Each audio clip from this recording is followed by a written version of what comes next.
জীবনে বিপর্যয় আসবেই। আমাদের জীবনে ঘটে যাওয়া দুর্ঘটনা, অপ্রত্যাশিত ঘটনা, অনাকাঙ্ক্ষিত ঘটনা যখন ঘটে যায়, খুব কম মানুষই আছি তা তাৎক্ষণিক মেনে নিতে পারি। এই যেমন ফেসবুকের কথাই ধরি, অনেক বড় বড় পেজ, প্রোফাইল নিজের ভুল বা অজ্ঞতার কারণে হারিয়ে ফেলতে হয়েছে। আমিও এর ব্যতিক্রম নই। এটা যার সাথেই ঘটেছে সেই একমাত্র জানে তার এতদিনের সাধনার ফল, সাধনার পেজ হারিয়ে ফেলার কি কষ্ট, কোন ট্রমা দিয়ে সে দিন পার করেছে। তবে যারা হেরে যাবার দলে নয়, তারাই ঘুরে দাঁড়িয়েছে। তবে আমার দেখা খুব কম মানুষই থেমে গেছে।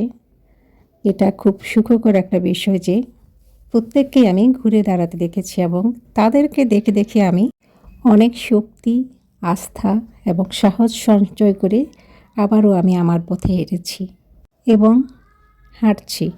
একজন মানুষের সফলতা বা ব্যর্থতায় যেমন তার পরিশ্রমের পরিধি নির্ভর করে, তেমনি ভাগ্যও কিন্তু অনেকটাই জড়িত। ভাগ্য নিয়ে একটা সুন্দর জাপানি গল্প পড়েছি।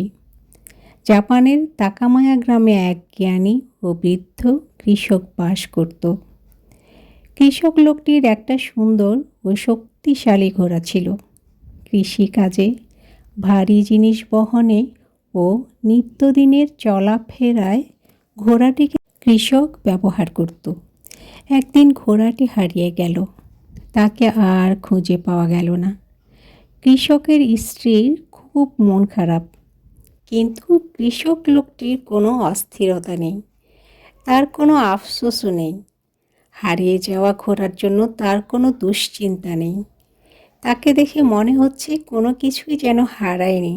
আশেপাশের প্রতিবেশীরা এসে বলল, তোমার কি দুর্ভাগ্য, একটা মাত্র ঘোড়া, তাও হারিয়ে গেল। এই কথা শুনে কৃষক লোকটি একটু মৃদু হেসে বলতো, হতে পারে। তার কিছুদিন পর ঘোড়াটি আবার কৃষকের বাড়ি ফিরে আসলো এবং তার সাথে আরও 3টি বন্য ঘোড়া। কৃষকের বাড়িতে অনেক আনন্দ। শুধু হারানো ঘোড়া ফিরে আসেনি, তার সাথে আরও 3টা ঘোড়া। প্রতিবেশীরা আবার দেখতে আসলো। সবাই লোকটিকে বলল, তোমার কি সৌভাগ্য, হারানো ঘোড়া ফিরে পেয়েছো, সেই সাথে আবার 3টা বাড়তি ঘোড়া। কৃষক আগের মতোই হাসি মুখে বলল, হতে পারে। 2 দিন পর কৃষকের একমাত্র ছেলে একটা বন্য ঘোড়ায় চড়তে চেষ্টা করে ছিটকে পড়ে গেল এবং তার পা ভেঙে গেছে। এই খবর শুনে প্রতিবেশীরা এসে খুবই আফসোস করল। কৃষককে দুঃখ করে বলল, এমন করে ছেলের পা ভেঙে গেল, সত্যিই বড় দুর্ভাগ্য। কথা শুনে কৃষক লোকটি মুচকি হেসে বলল, হতে পারে। পরদিন ওই কৃষকের বাড়িতে রাজার সৈন্যরা এসে হাজির। যুদ্ধের জন্য তারা গ্রামের যুবক ছেলেদেরকে ধরে নিয়ে যেতে এসেছে। কিন্তু কৃষকের ছেলের ভাঙা পা দেখে তাকে না নিয়েই চলে গেল। এইবার প্রতিবেশীরা এসে সবাই বলল, তোমার তো দেখছি অনেক বড় সৌভাগ্য, ছেলেকে আর যুদ্ধে গিয়ে মরতে হলো না। মৃদু হেসে কৃষকের একই উত্তর, হতে পারে। এই বৃদ্ধ কৃষকের কথাই সত্যি। এই জীবনে ভালো মন্দ সব কিছুকেই মেনে নিতে হয়। দিনের আলোকে যেমন করে ভালোবেসে গ্রহণ করতে হয়, রাতের আঁধারকেও একইভাবে আপন করে নিতে হয়। নীরবে বিশ্রাম নিতে হয়। দুঃখ আছে বলেই জীবনের এত সুখ, এত আনন্দ। জীবনে সব কিছুই হতে পারে। বয়স বাড়ার সাথে সাথে আমি ধীরে ধীরে একটা জিনিস বুঝতে পেরেছি, আমি আসলে কারো ভাগ্য পরিবর্তন করতে পারবো না।